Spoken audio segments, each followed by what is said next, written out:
Welcome to the Protagonist seat, the only podcast that could be a little more degenerate. Just a little bit. Yeah, but some people don't want to destroy action figures. Some people is me. Yeah. I don't have it in me. We're just going to destroy collectibles on camera. I do not have it in me. He can't do it. I would rather... We're going to rub Cheeto dust all over him. Don't rub Cheeto dust on me. I'm not going to rub it on you. No, that's the inevitable fan fiction.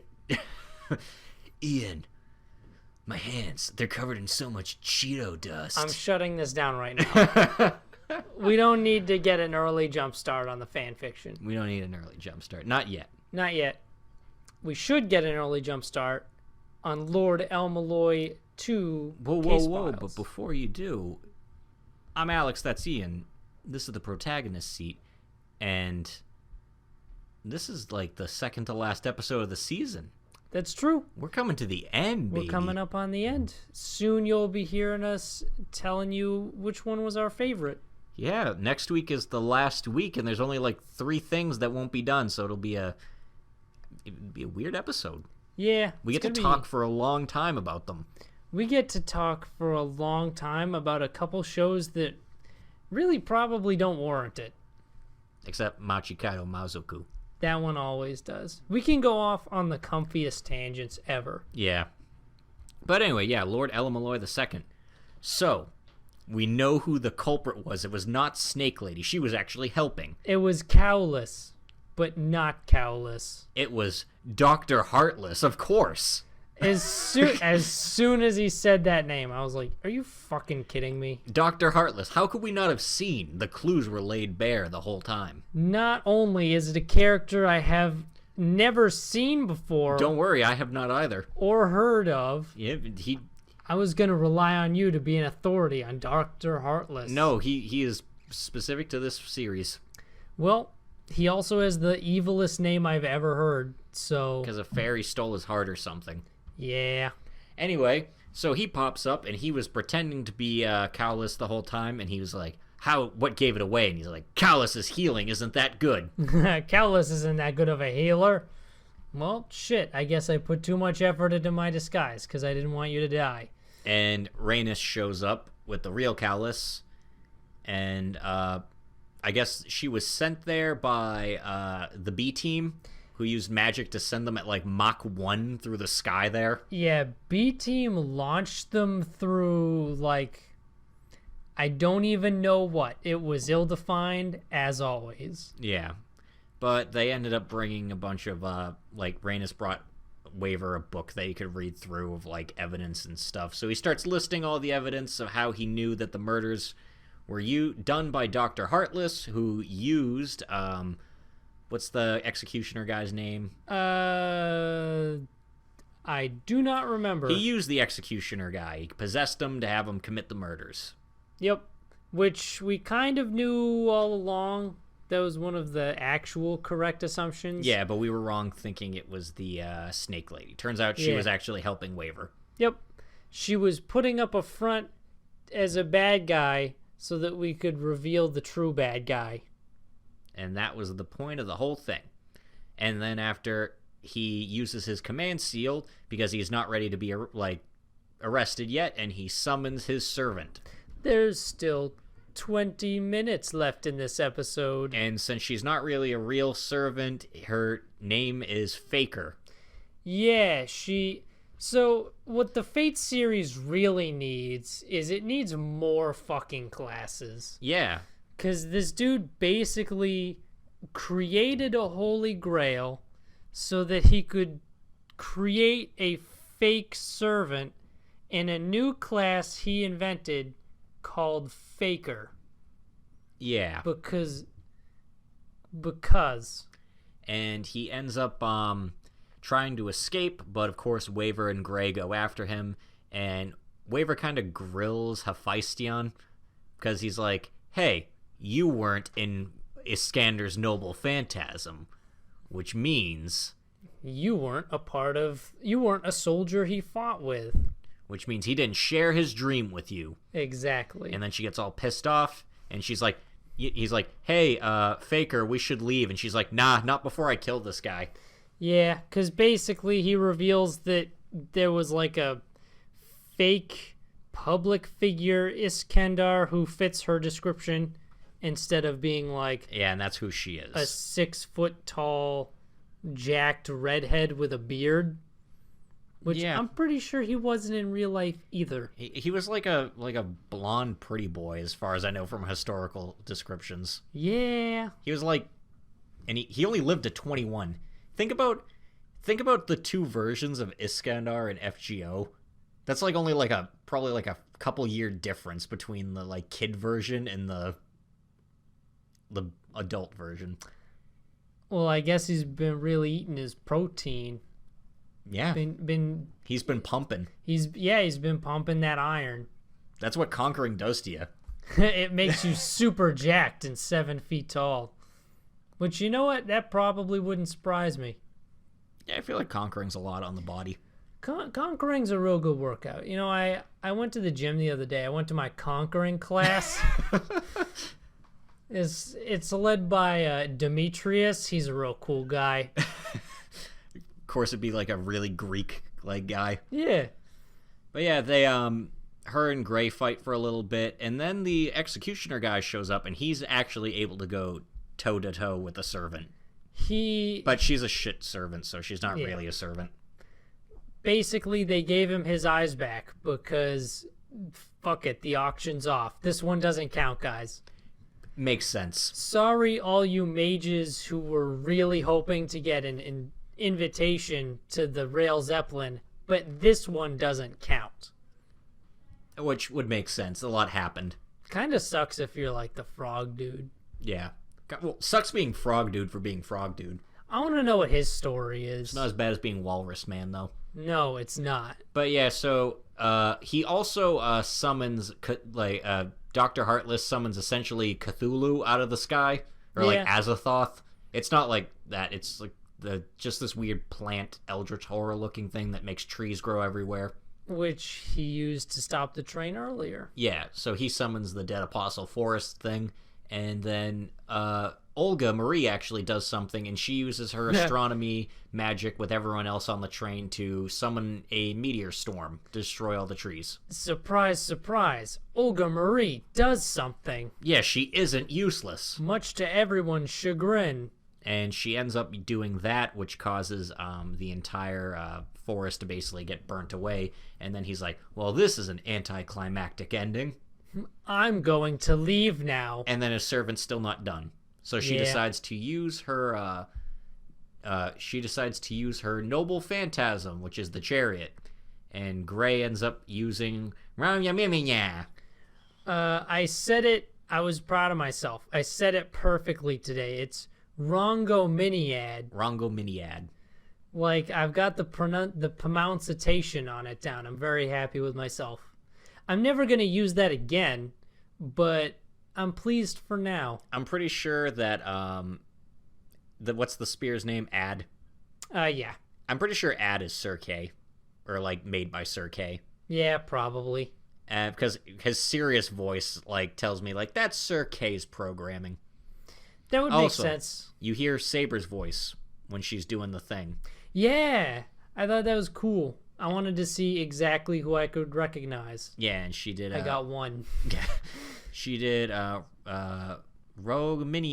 Rongominiad, and she blasted the chariot. And something tells me she's not dead. She probably didn't kill Faker. Probably not, but it was still deeply hilarious to me for some reason. Where she's just Faker is riding at her, and she just launches this huge beam out that completely envelops her. And there's something about that just makes me chuckle on the inside. Something a little comedic about that. Yeah. And that was that episode. Yeah. We have one more. And we're off the train. I know. We're off the train. What happens when we get off the train? Who knows? I wonder if this will get another season. Which is weird to think because it's a Fate thing, and Fate does well now thanks to the insane cash cow that is the gacha game. Yeah. But yeah, because I liked this because it was different. Exactly. It wasn't like, I don't know, what we've been used to. It's Fate stuff that doesn't feel like what we've been getting for the past. Yeah. Although lately it's been just because there's a servant. Yeah. But yeah. even the servant is a little different. Yeah. And Waver's great. Waver is great. I love watching him solve mysteries. Even when the mystery is, turns out the villain was a character we've never met before posing as a good guy. Yeah. Almost perfectly. Yeah. I would have liked to have the villain established. I guess it's good that we didn't expect it because we expected the Snake Lady, but it wasn't her. Because I was surprised to find out, oh, she was in on it with Waver. He had her put on an act of being a bad guy so that they could trap the bad guy. That makes sense. It's pretty smart. To the Abandoned Sacred Beast, the last episode. Yeah. So the humans were the monsters all along. Yeah. No, he's about to fight Centaur when they get pretty much they gas him. And the military commander dude gasses his own men because he's an asshole. And he's like, see, this, like, we took down a powerful incarnate with this, but look at the casualties. Also, they would have won anyway. Yeah. Hank was about to shoot him with the God Killer bullet. Yeah, Hank was literally about to end the fight by shooting him in the head. Also, there's so many ways to pull back your men. Just be like, all right, our guys get jobbed super hard by this incarnate. Our normal men will back up a little bit. They'll back up to the trench line while you fight the incarnate. Oops, we gassed you both. Also, he was like, oh, if only we caught Hank, Henry, and Ed in that blast. He was in it. He's still sitting there in poison mist, and he's just like, he holds his arm up in front of his face, and he's fine. Yeah, it's not a very well-produced series, but you know what? That's fine. And then Kane fucking Madhouse shows up and just starts killing all the people in the camp. He makes is he making their heads explode, or is he just making like... I think he's decapitating them, and it's just a really shitty blood effect of just spraying, Yeah. But it happens. He shows up, he kills the commander dude, and he's about to fight his brother and kill his brother, and then Hank shows up. And Hank fights him. And he's like got new powers that are like he can make illusionary copies of himself that can also still wound you. Yeah. But yeah, it's ill-defined. Yeah, so he ends up beating the shit out of Hank, and then he's about to kill Hank. Or he doesn't want to kill Hank. He wants Hank to work with him, but then Charles goes over and comforts him. And then Hank gets his second wind. Yeah. And with the power of friendship. It's day now, though, so he can't use werewolf form. But then we find out Hank gets a new super form where his hair is just white and he has all the strength of a werewolf, but he's just a guy. Yeah. Which I thought was cool. I did think it was pretty cool. It was... Honestly, I thought this fight was just stupid enough to keep me enveloped for the last episode. Because then he punches Kane in the face... and like just full on decks him to the point where his face like sinks in just a little bit. Yeah, it's very good. And he's like, "Ha, that's pretty strong. Guess that's truly the king of beasts. I'll see you next time, but not in this series because this isn't getting a second season. See you later." In the light novel or manga or whatever. It's a manga. Manga? That's kind of what I was thinking. Yeah, it's not a light novel. Didn't seem like it. Yeah, it's a manga. I might just skip ahead and be like, is Kane dead in this, or is he still around? I feel like Kane is designed to just not die. He's a villain who is made to be, like, brutalized all the time, but not get killed. He's also a vampire, and werewolf and vampire are the most important monsters in fiction that I've been taught. That's true. You can kill all the other ones, but not vampire and werewolf. No one gives the shit about a Kelpie anymore. I want to know, like, because they have a certain defined number of squad mates. You can't just, like, add more. So what do they do? Like, do they add new... Actually, I guess he is making new incarnates. But, like... That's true. You gotta, like, come up with new monsters. He does have a bunch left over, too. You have to, like, be like, it's the incarnate mummy. Or the incarnate Frankenstein. This is the incarnate Wendigo? Can we do that? That works, I guess. Is it too close to the other one? Nah, it's good. We had 2 werewolves. We had 2 wolves, even though one was Fenrir. But yeah, the series was fine. It was okay. It was okay. It was textbook definition, okay. It was okay to have on the list. And Yeah. we watched it, and now it's over. I don't and know. that's okay, too. I would not recommend it to anyone, but if someone said they really wanted to watch it, I'd say, it's fine. Yeah. You can kill afternoon with it. Exactly. If you have absolutely, If you literally no options. If you have nothing else to watch and you just want to watch a werewolf fight stuff, I guess this is the show for you. Yeah. Skip to the episode with the jetpack troopers, though, because that episode is good as shit. There's a lot with the jetpack troopers. I'm talking the first episode with the jetpack troopers. Oh, yeah. I'm talking the point where I was starting to get fatigued on the series, and then these dudes showed up, and I was like, all right, I got my second win. Basically, all the Kane episodes are pretty good. And the Charles solo ones. Yeah. The Charles solo episodes are actually some of the best episodes. Like the Turns one... out Charles is a good character. Yeah. Which actually kind of surprised me. I was a little bit taken aback. Hank's fine. He's just a badass. That's his character. Hank is the tough man. He's got his mission. Yeah. You know who else has missions? Fire Force. We get to see the backstory of the lieutenant and the captain. Turns out... The captain was just a regular firefighter. Yeah, he was just a dude. And the lieutenant was in the military. He was in the military. And one of his friends just up and infernalized one day, and he couldn't shoot him, and he really regretted that. There's a Chekhov's unbaptized gun, basically, where his buddy's like, well, I wouldn't want to be shot with an unbaptized gun, because the lieutenant's like, I don't believe in soul or that religious BS. And then after, when his friend dies, he's like, I don't believe in this whole religious thing, but I guess that gives comfort to people. So I probably shouldn't shit on it anymore. And him and Captain Obi end up meeting because he goes onto the scene of a fire, and Obi's just a regular firefighter, and he's like, hey, there's 2 incarnates. This one's kind of docile, not doing anything, and then this one's going belligerent. It's like, we'll go for the one that's belligerent. You mean Infernals? Yeah, Infernals, sorry. There's 2 incarnates. We don't know where they came from. No, the Fire Force will get fucked by the incarnates. Yeah. But no, there's 2 Infernals, and the Fire Force is just like, we're going to go after the one worth more points. Turns out Captain Obi doesn't like that. And he's like, well, can't you just divide your men and go after like 2 different ones? He's like, nah, all my men want the points. And he's like, we're professionals, leave this to us. So Obi, and is his name like Hinazawa or Hinazawa? I think it's Hinazawa. Yeah, and Lieutenant Hinazawa, before he's Lieutenant Hinazawa, both He's decide... Sergeant Hinazawa. Yeah, they both decide, hey, we're technically both civvies in this case, but we're going to bust in and take care of an incarnate by ourselves. Because basically the other one is this woman's husband, and he's just sitting there quietly, and she actually...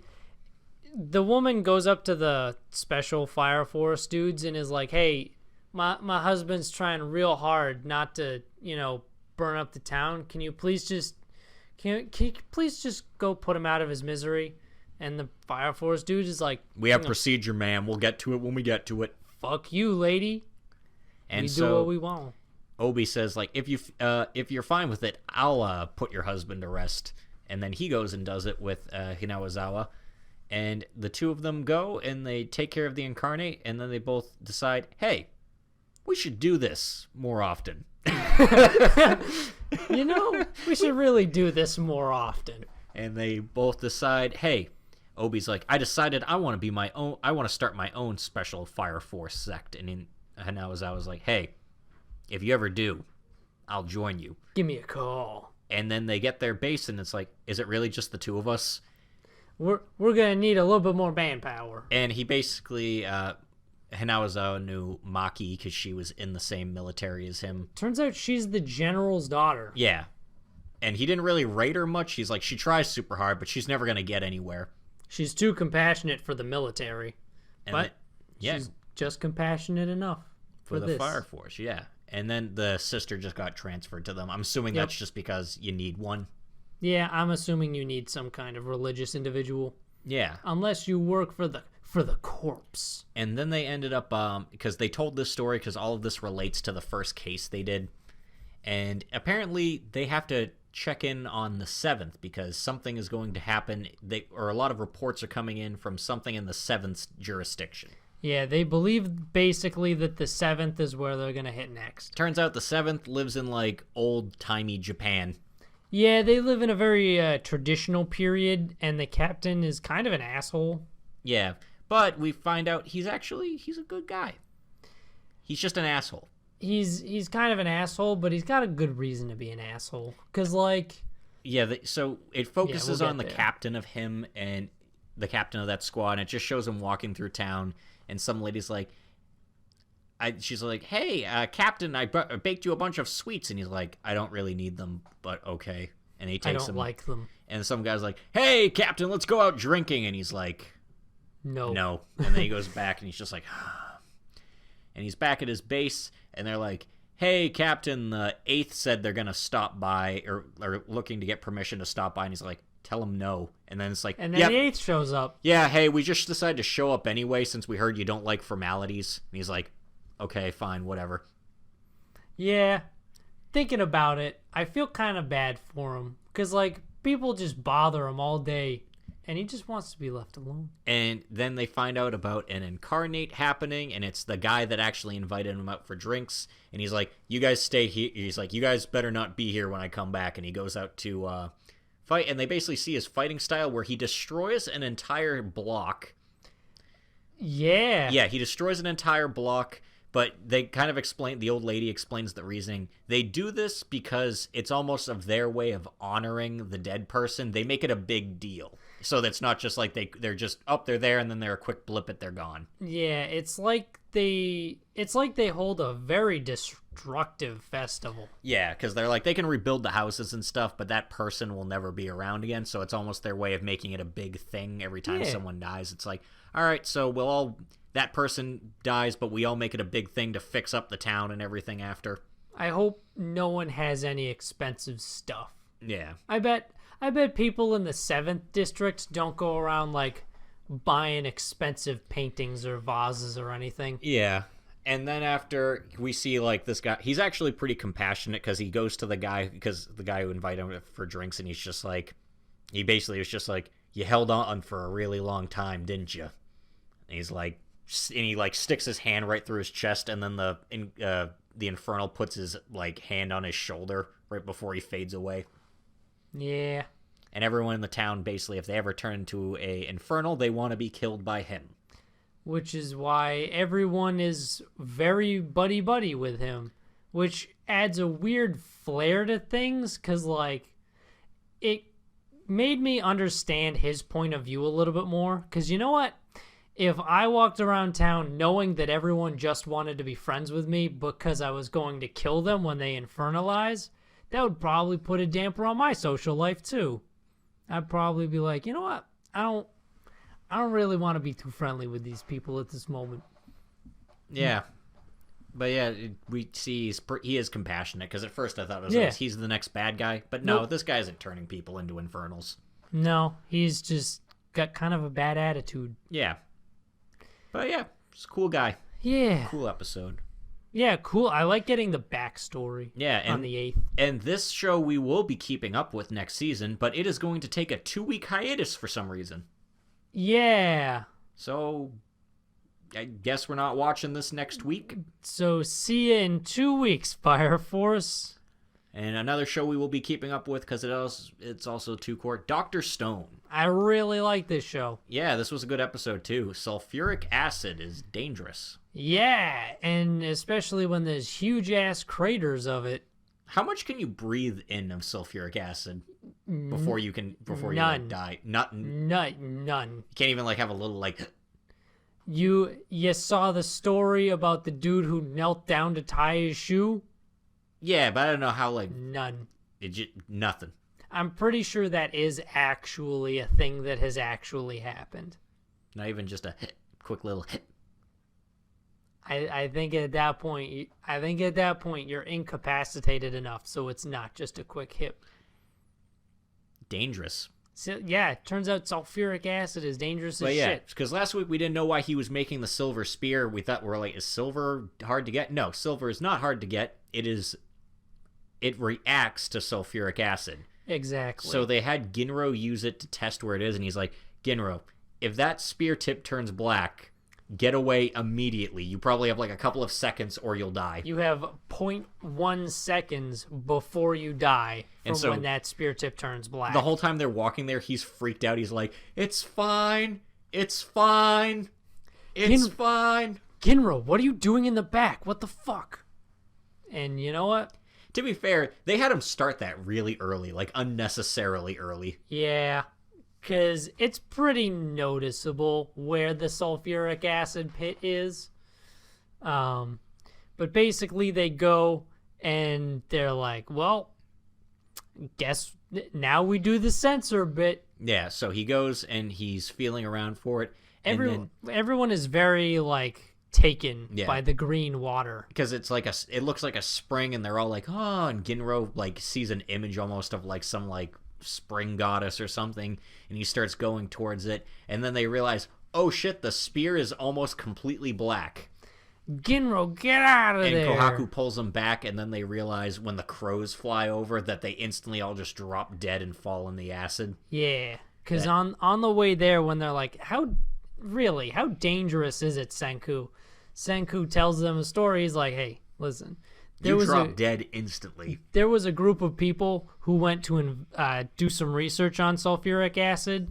One of the dudes knelt down to tie his shoe and died. Like, in that pose.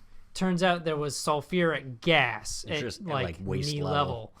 So as soon as he knelt down into it, that was that.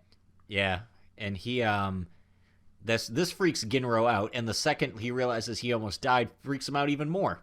You know what? I think that's reasonable. And they realize they need to make gas masks. Because they can't get close enough to it without getting into the gas. And obviously their gas masks, since, they're working with low tech, aren't 100%.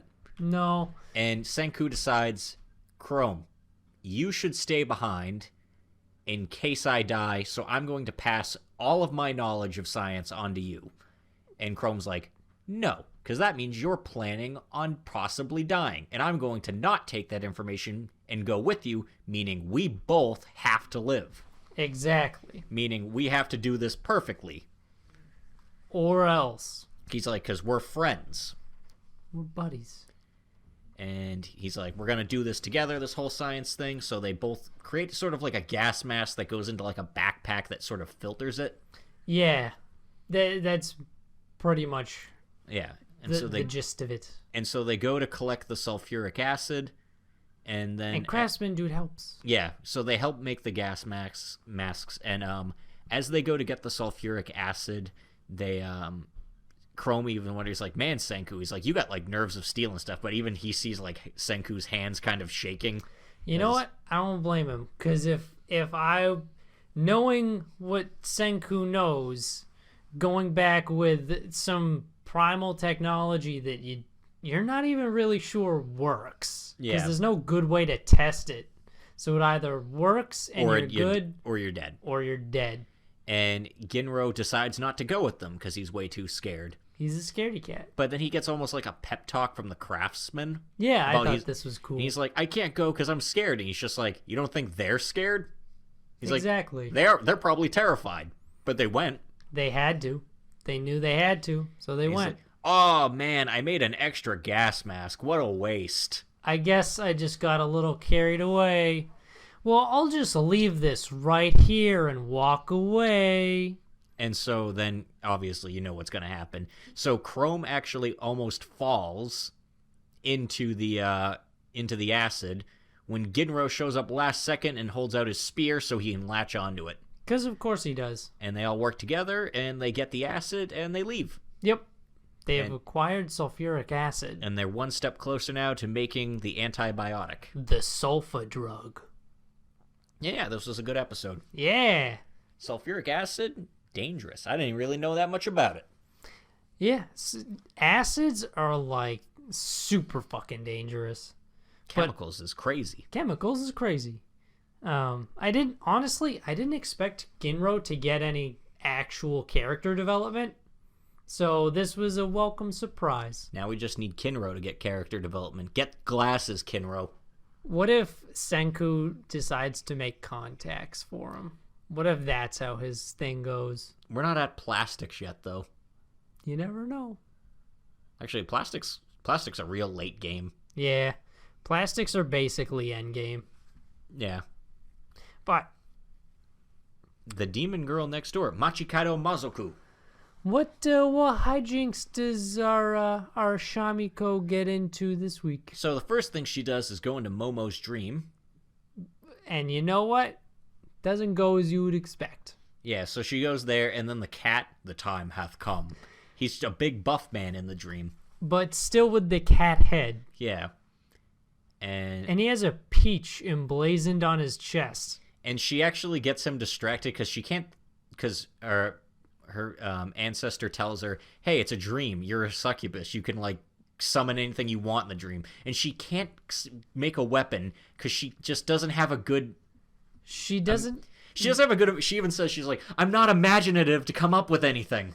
And she can't think of any real weapons because she doesn't have any experience with it. The closest thing she comes up with for a weapon is a broom at one point. Yeah. But she comes up with the ancestor scuttling around with, like, the creepy bug version. Yeah. And it gets chased by the cat, which is how she gets in. And she's, like, trying to bust down the door and it won't work. And she's like, how do I do this?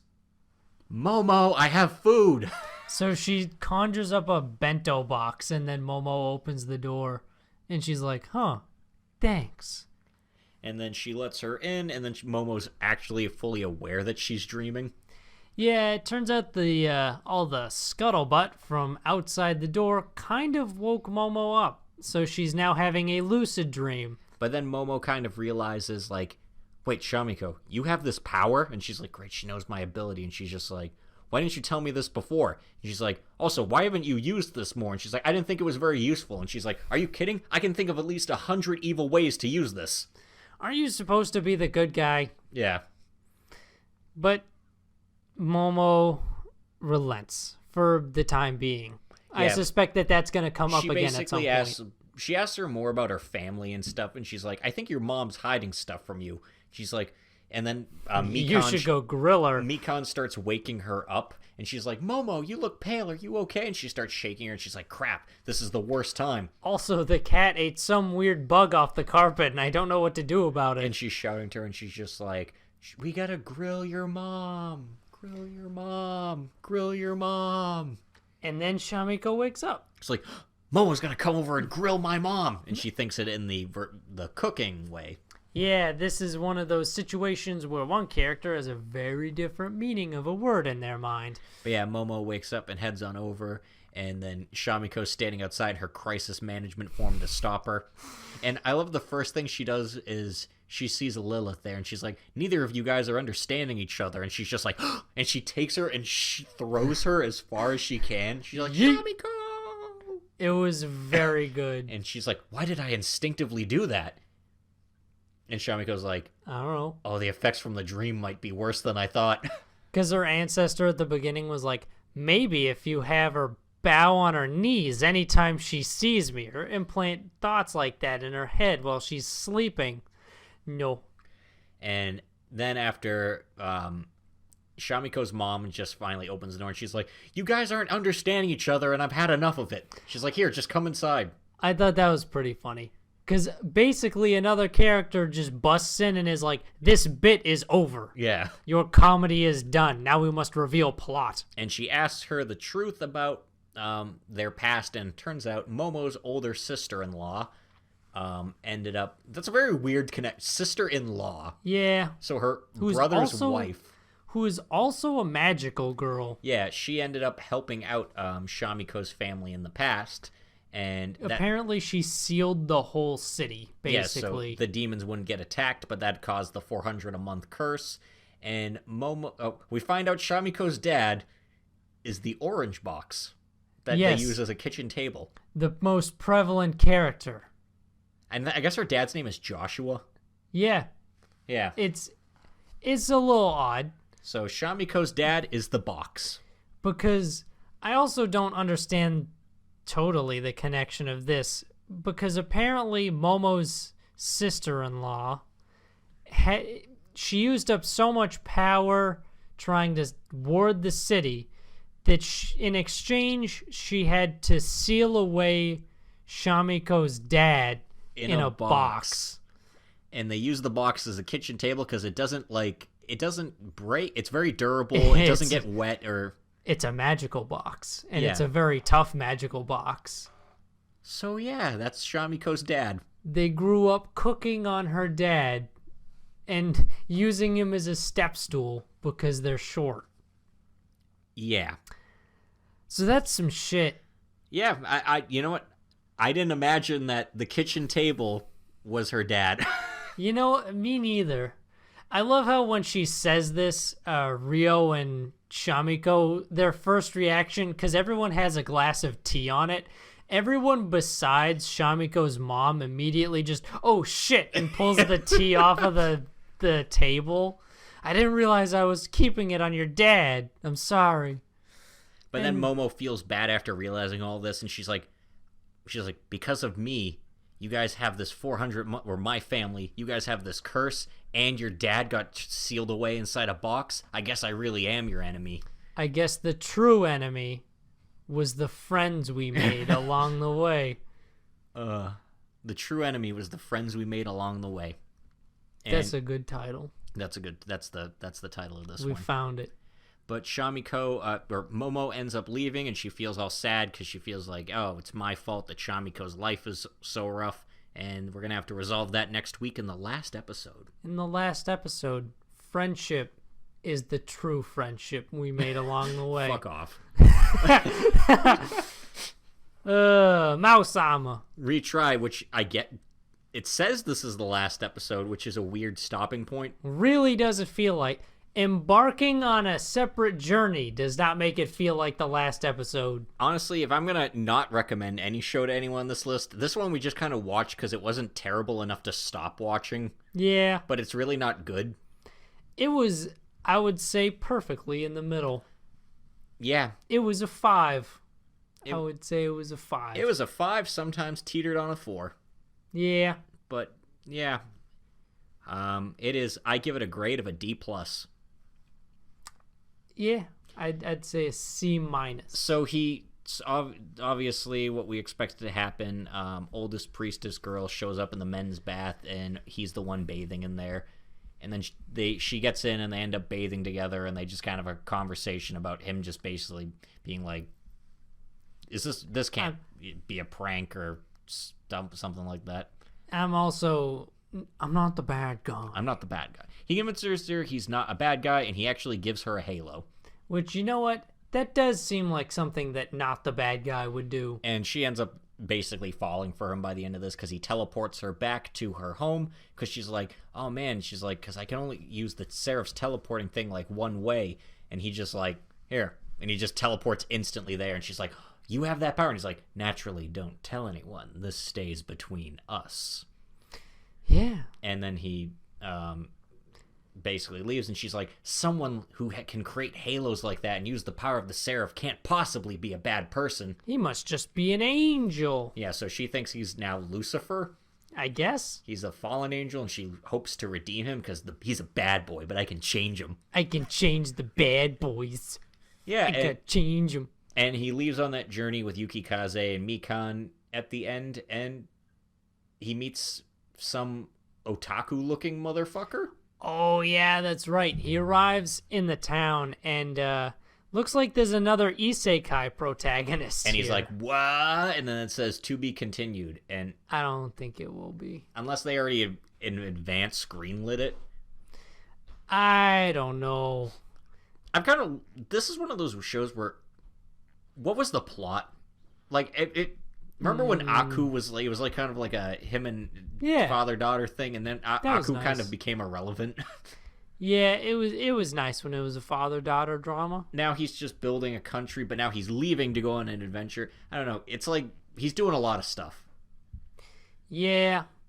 I get the feeling that him leaving the country was an excuse to get him to meet the other isekai protagonist, so that dude can think that he's the bad guy and be like, oh, this must be the villain I have to defeat. That makes sense. But you know what? We're probably not going to get there. Yep, and this is not a light novel series that I am going to read. No. It's not that good. No, I'm all set. It's a solid 5 out of 10. It is a 5. Thank you, Mao-sama Retry, for being there. You were there for us for 10 episodes. No, it was like 12. For 10 episodes, and we watched you. And it was fine. Goodbye. Are you lost? No. I'm found. The last episode of this one, too. Yeah. Shion is found. Shion is found. And they both spit in each other's asses. No joke. They not only spit in each other's asses. They have to tongue each other's asses, because she even says, use your tongue to really open it up. My question here. Okay, so they meet each other on the island, and they're like, man, we have to get back. But Shion's like, did you bring any water? And she's like, no, that was careless of me. And she's like, I should have brought water. Now we're both going to get dehydrated. And she's like, did you see anything on this island? Well, there's this cave.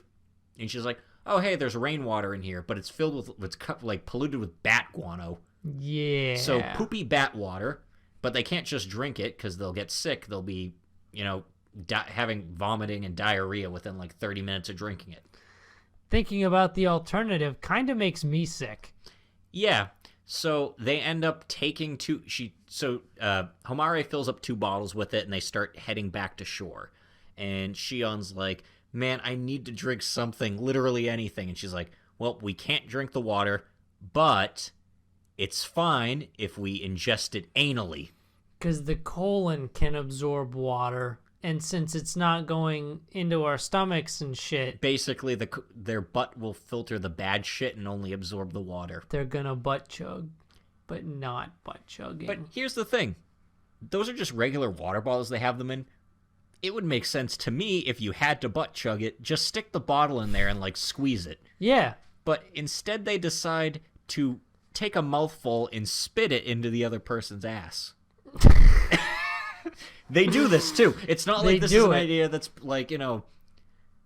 there's one part where she's just sticking her butt in her face and she's like, you gotta do it. Do it. Do it. Use tongue.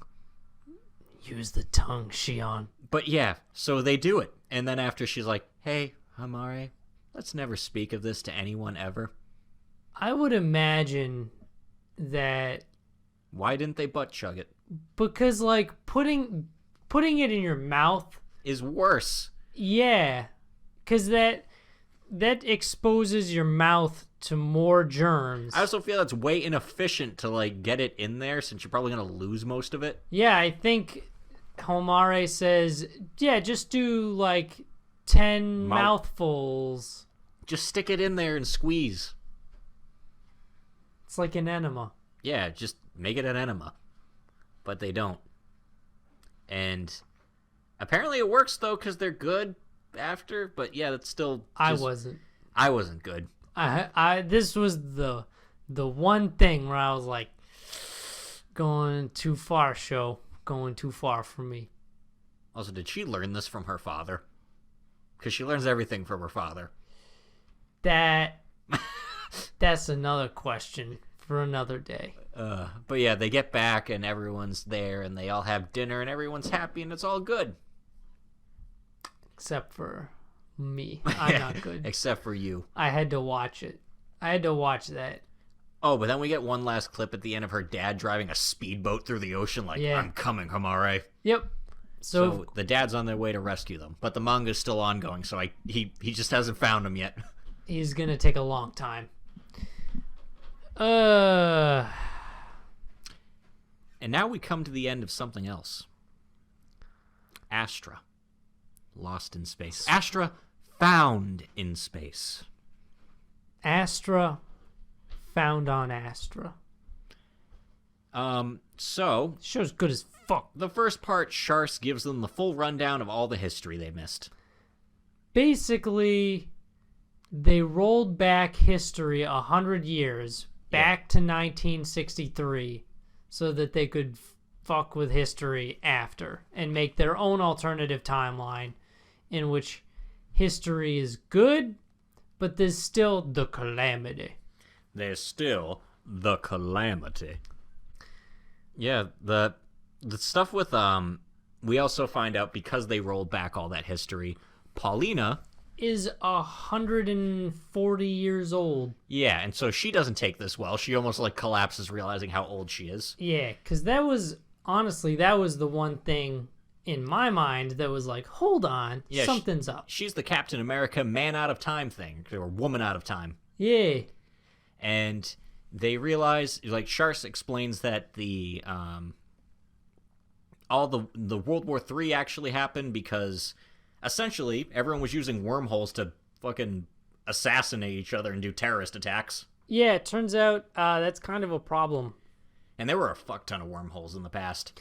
Yeah, I think they said 10,000 wormholes were created. And the only one that was left was the one they used because the Vix Royal Quarter used to be the Vix Corporation or something, which created the wormholes. Because of fucking course it did. Yep, and they are the ones that had all the secrets about the, which is why Chars knows. Yep. And they all decide, oh man, if we're going back, how are we gonna, we should reveal this history to the people. And then there's a little bit of a debate, because, like, do you really want to use the truth to disrupt the peaceful future that it's made? And then they end up deciding, nah, a future built on lies, that's not a future I want to live in. And when they're going back to Earth, they're like, or Astra, they're like, well, what if we have to be careful about how we land, or else our parents are just going to try to kill us again. Right. But Ares is like, what about my mom? She's on our side. And they're Olgar's like, hey, I know a police officer that worked with my brother. We can trust him. I just don't have his contact information. And they use the mom to basically reach out to him. And it immediately cuts to, like, them going. They're finally back at Astra, and there's a bunch of cruisers heading towards them. And they're like, this is the spaceship Astra. Please come in. This is the spaceship Astra. Please come in. And it's all tense, like, oh, are they going to attack them or not? And it's a very good tense moment. And then it cuts to the king of the Vix Royal Quarter, and then he's talking with his brother who killed Sarah. Who exposits in his own mind about how he murdered Sarah so he could inherit the throne. But then the police show up and they're like, you're both under arrest. You, the king, for cloning, and you are a suspect in the princess's murder. You, Mark, are under suspicion of assassination. And they both get arrested. And then all the adults get arrested, and then it cuts back to this is the spaceship Astra, do you read me? We read you, spaceship Astra. Welcome home, kids. Welcome home, kid. And they all get back to Earth, and beep, beep, everything, beep. my one thing with this is everything goes too perfect. Everything goes literally perfect. Everything, it's not like it's just, oh, they're back and everything's good. It's like they all get perfect lives. Like, they all become like... basically they get back, they have an interview and stuff with, like, the crowds and because they're all famous for basically being clones that survived getting their parents trying to murder them. Right. Kanata, they reveal to the government, well, they basically talk to the government and people are like, we demand to know the truth, and Kanata's like, I'm gonna release the truth if you guys don't, which is apparently enough to get them to release it. So they release the truth about the history, and as Ares is describing it, she's like, it was pretty rough at first, and there was a lot of unrest, but then Kanata wrote a book. Yep. Kanata writing his book calmed everyone down, and it became a bestseller. Because it made everyone want to explore and direct that chaotic energy somewhere else. It just really helped people direct their energy. Yeah, which at that point I'm like, all right, it's going to be a perfect ending. So yeah. And Kittery became a famous model, but Chars became an even more famous model. And I did like that part where it shows her billboard and then his is 10 times bigger. Yeah, that actually made me laugh. I thought that was pretty funny. And we're not kidding. Everything goes absolutely perfect. Chars becomes king. And then decides he's going to make a lot of radical changes, which everyone thinks is fine. Yeah, and it doesn't cause him any, like no one tries to no one tries to, like, have him assassinated or anything. He just takes away all the political power of the monarchy. Yep. And he just gets rid of the walls that surround the royal quarter. I guess no one else has any problems with this. And Olgar becomes a journalist, just like his brother. The only one we don't like, Luca doesn't really have a thing. Yeah, that's true. Yunhua becomes a famous singer, of course. Funi she just goes to high school now. Funi becomes her sister because they're clones. So of course they look the same. Yeah, but she has a nicer personality. Yeah. Zack and Kittery get married. Like they said, we find out Kanata and Ares are gonna get married. Because of course they do. And Paulina becomes a teacher at Funi's school because I'm assuming she's a history teacher. Yeah. And yeah, because obviously that would make sense. Someone who lived in the past to tell people about it. Hey, I actually lived through the real 1963, so... Yeah. There you go, bud. And Kanata, Zack, and Chars go back out into space together to explore. Chars is king, but he just gets to go. I mean, he doesn't have any power anymore, so And they're like, "Can you do that?" And he's like, "Yeah." And he's like, "I said I'd be your right-hand man." And also, Kanata has a robot arm made by Zack, and he's like, "This has too many things." He's like, "Who needs an ear pick in it?" Yeah. And then after they're getting on the ship and stuff, and he's just like, I'll fire a rocket launcher out of my elbow. And he's like, "It doesn't have that feature." Well, it should. Install it, Zack. If you really want it, you install it. And I feel like they're a little bit understaffed to go into space. There's 3 of them. With just 3 of them. Considering how much trouble they ran into in the previous ones. Yeah. Also, he used the money to buy back the Astra because the Astra was put in a museum because it is like 100-year-old ship. Yeah. And he bought it back to go explore space in. When I really wouldn't. I wouldn't either. That's like, I'm going to buy a car from like 1930 to like go on a road trip with. Yeah. No. Except I'm going to go on a road trip with no pre-established maps. Yeah. Yeah. I'm just going to drive into Mexico. Let me just drive through the Andes. Yeah, so he gets so they get their ship back, they go out into space. Oh, and Ares mentions that if her and Kanata have a kid, she wants a girl and she wants to name it Sarah. Yeah, because of course she does. But yeah, literally the perfect ending. Too perfect, in my opinion. I also think it was a little too perfect. Yeah, and except for Luca, we don't know what Luca does. Yeah, what happens to Luca? He mentioned that Olgar crashed at his place the other day, so I'm not sure if that's insinuating that the two of them were like, oh, no. It had been hinted at a little bit on the ship, I guess. Yeah, I don't know what Luca does. We never established what Luca really likes to do or wants to be. Luca kind of got shafted in the character development category. Luca just kind of is. Yeah.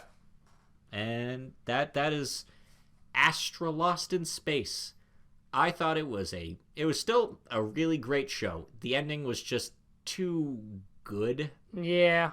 Like, it's just too perfect. Everything, they're literally the most famous people in the world, and they all of their dreams come true. Yep. And I do think that's too perfect. I would have been fine with just them like, hey, we're back. Maybe our dreams will come true. We'll be working towards that. Yeah. That would have been nice. Yeah. But the rest of the show itself is still incredibly compelling, very well directed, very well animated, and it's just a very good show. You know what's nice about being Funi? She can take literally all of her sister's hand-me-downs because they'll definitely fit her. That's a very interesting point. They have the exact same body. Yeah. All their proportions are the exact same. That is a very interesting point. Yeah. Oh, Kanata asks Chars to marry. Oh, yeah, right. Yeah, because she explained, she's like, Chars was the first to know about it because Kanata wanted to do it traditionally, and he went and asked Chars to, like, marry his daughter. But I'm like, that's kind of weird, because they're not actually, like... They're genetically that, but they aren't really that. You technically have known each other the same amount of time. Yeah. It's a weird thought, but it's kind of amusing. Yeah, they're all good pals. They're all buddies. It seems like something dumb that Kanata would really want to do. Yeah. Also, I'm thinking about this too. Kanata's book saved, like, the civil world? unrest. Yeah, Kanata's book saved the world. Kanata's kind of a moron, though. Yeah, how did Kanata write a book? And how did a book written by Kanata, Mr. Survival Tip number 47, keep moving forward or you won't move? How did he write a bestseller that stopped the civil unrest of mankind? That's a good question. I think the fact that they just kind of roll over that so quickly is what makes the ending too perfect. Yeah. Like, I'm fine with all of them living their dreams and stuff, but it's just like, yep, there's no problems. Everything's good. Yeah, they even stopped civil unrest. Like, instead of just having it be, and then there was kind of a rise. People were pissed in the government for a while, but then they got over it. Yeah. Instead, it's Kanata's book specifically saved the world from civil disputes. Good luck to Kanata and Ares' kid, because that kid's going to be dumb as fuck. Neither of them are very smart. That kid is going to be dumb as a sack of hammers. So, also, now we just know Ares is just kind of dumb, even though she has a photographic memory, because at first we thought, oh, she was Sarah and she had a head injury, but... Nope, she's just an idiot. Yeah. Sarah didn't seem like that big of an idiot. No, so it's not a genetic thing. Unless they fucked up the cloning. Maybe that's it. Maybe she's just, for whatever reason, her clone is just dumb as shit. My clone's so stupid. In another world, but my clone is a moron. Dad, I appreciate the thought of you wanting to clone me, but this one's dumb as fuck. Could we just try again? Like, could we just could we just go back to the drawing board? Even if it doesn't 100% look like me, just make it a little less stupid. But yeah, that's the end of most of the shit on this list. Yeah. What a cool season. And next season, we'll wrap it up, or next episode, we're going to wrap it up with Case Files and Machikado Mazoku. Those two are going to end next week. And Dr. Stone and Fire Force will be carrying into the fall. Yep. So this fall, we'll have 2 shows that will carry over. And we have to be very selective then, because that means we're only taking 8. Yes, we will have to definitely take a deep look into the world lore of all of these shows. Yeah, we're going to have to look at the world building. Just really explore them. Technically, we're only taking 7 because we know we're taking Babylon. Yeah. Babylonia. Yeah, that actually... that means we'll have 2 back-to-back seasons with Fate shows. Or... we're getting to a time period where there's so much Fate shit, we're probably going to see a Fate thing every other season. That's true. And then after, we'll start hating Fate. Hopefully we don't get another Last Encore. For every Case Files, there's a Last Encore. For every Unlimited Blade Works, there's an Apocrypha. But yeah, we'll see how Babylonia turns out. What I am excited for is actually there's a couple of good looking things next season. There's a lot of isekai. I've already looked and there's like 5. There's one where it's like a girl gets transported to another world. Well, she's reincarnated into another world, and she reads books a lot. I think that's her thing. Yeah. There's one actually. Hopefully it's the comfy show of next season. It's a bunch of girls that play tabletop games together, not like but like board games and shit. It's just that's their school club. They play board games. I like that idea. I like that idea premise. too. I hope it's comfy and we learn about a lot of board games. Yeah, I want to know about games. Actually, nothing is cozier than watching people just sit down and play some board games. And you know what? Are You Lost was a pretty good show overall. It was a comfy show for a seasonal, for a short form. Yeah. So maybe we'll take another short form. You never know. We'll look at the short forms because, hey, we lose like 10 to 15 minutes, so it's not that big of a deal. Yeah, and it's already long at the beginning anyway. Yeah. And you know, it's simple plots. It was just, you just spew the ass water at each other. He's really not doing good with that. I'm not. But thank you for being here. Probably it's the same people. I don't think anyone new is going to show up, but maybe next season there'll be new people. You never know. We'll promote the hell out of it. We promote the hell out of the season the awards episodes and the first episodes of a new season. And We don't then- promote this shit. This is either you're here or you're not. Yeah, and then we just kind of ride that out for the rest of the season. Yeah, basically we have huge spikes at the beginning and at the end. And then it's fine, whatever. Yeah. This is only for the dedicated people. Exactly. Only dedicated people get good bits. Yeah. Because this is where a lot of the king bits are. Yeah, because all the middle episodes are where the good shit hides. It is. Because we're too busy explaining the shows at the beginning. Yeah. It's like, these are the characters, this is the plot line, we've already spent 15 minutes on this, gotta move on. You gotta sit through your world building if you want to get the boo-boos on the inside. But thankfully, we don't have to explain Fire Force or Dr. Stone. Yeah. And we don't really probably shouldn't have to explain much of Babylonia. It's pretty straightforward. It's a phone game. Yeah, it's not that in-depth. But anyway, I am Alex. That is Ian. Hello. We do this often. Yeah, you can find us. You can find out when we post by subscribing. Yeah, and make sure that you ring the bell to Ring get the bell. notifications. Also, we're on social media. If you didn't know. A couple of them. First up, we have Facebook. That's the one that I hold domain after. I try to post funny things as the promos. And then I have the Twitter at Protagonist seat. And I retweet stuff sometimes. And then occasionally I'll post a thing.